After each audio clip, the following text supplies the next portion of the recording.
Hello student. आज हम गणित का तीसरा प्रकरण घातांक तथा घनमूल के बारे में जानकारी और कुछ सातवें में हुए भागों की जानकारी प्राप्त करने वाले। तो बच्चों, आपने सातवें में घातांक के नियमों का अध्ययन किया है। आइए उसे हम रिवाइज करते हैं।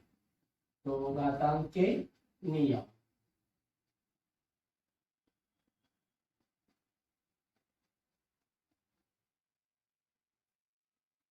अब इसमें यम और एन कोई पूर्णांक संख्या होगी, एनी इंटीजर। तो पहला नियम क्या था? ए का यम घात गुणे ए का यन घात बराबर। अब इसे हम क्या कहते हैं? आधार। और ऊपर जो दी गई संख्या होती है उसे घात कहते हैं। तो आधार क्या है? ए। और आधार समान है और इनके बीच क्या है? गुणा है। तो जब आधार समान होता है तो हम घातांकों का क्या करते हैं? जोड़ करते हैं। तो इस नियम को हम कैसे लिख सकते हैं?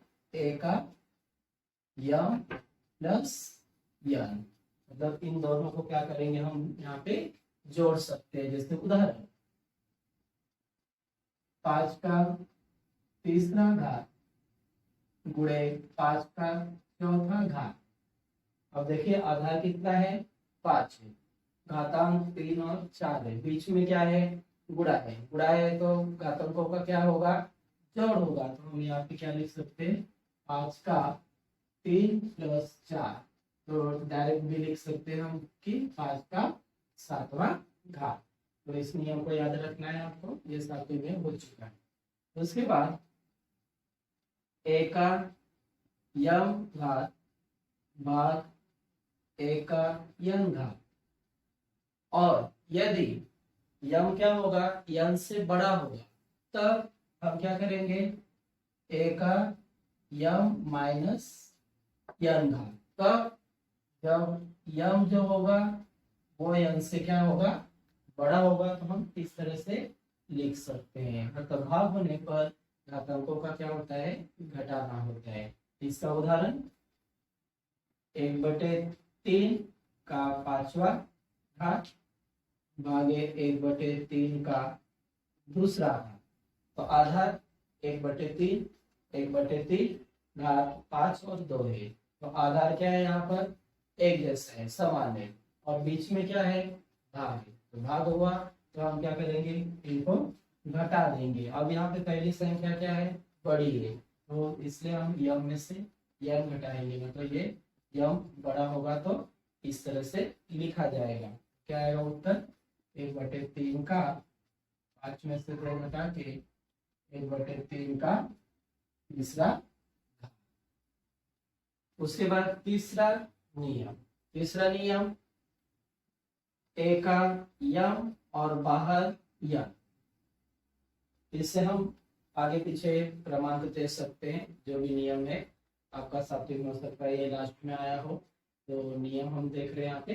तो अंदर और बाहर अगर इस तरह से घात रहा तो हम इन दोनों घातांकों का क्या करते हैं? गुणा करते हैं। याद रखिए इसका क्या हो जाएगा? ए का यम गुणे यन। इसका उदाहरण देखिए।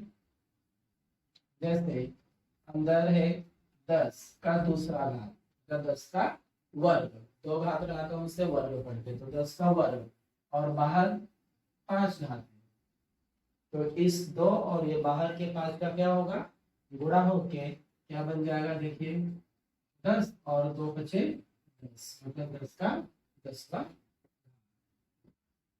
अगला नियम ए गुणे बी का यम घात।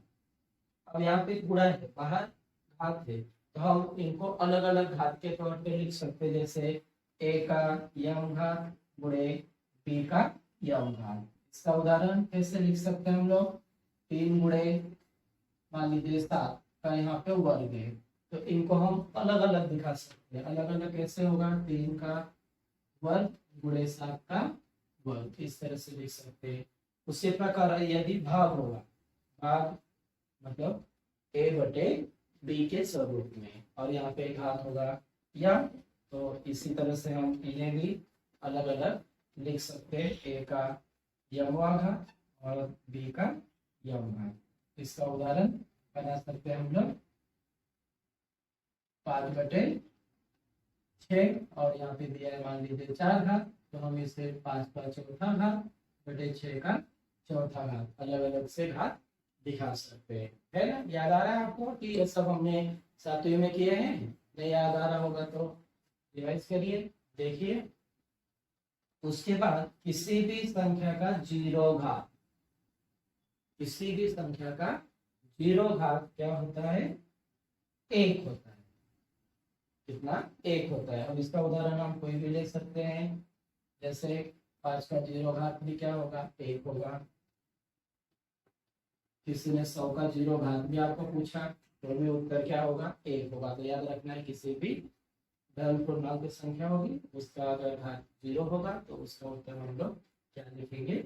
1 लिखेंगे। उसके बाद अगला नियम, ए का माइनस यम घात। और ए का माइनस यम घात है, और अगर इस माइनस यम को अगर हमें धनात्मक लिखना है तो हम इसे क्या करेंगे? 1/a का यम घात। इसका उदाहरण 5 का -3 घात।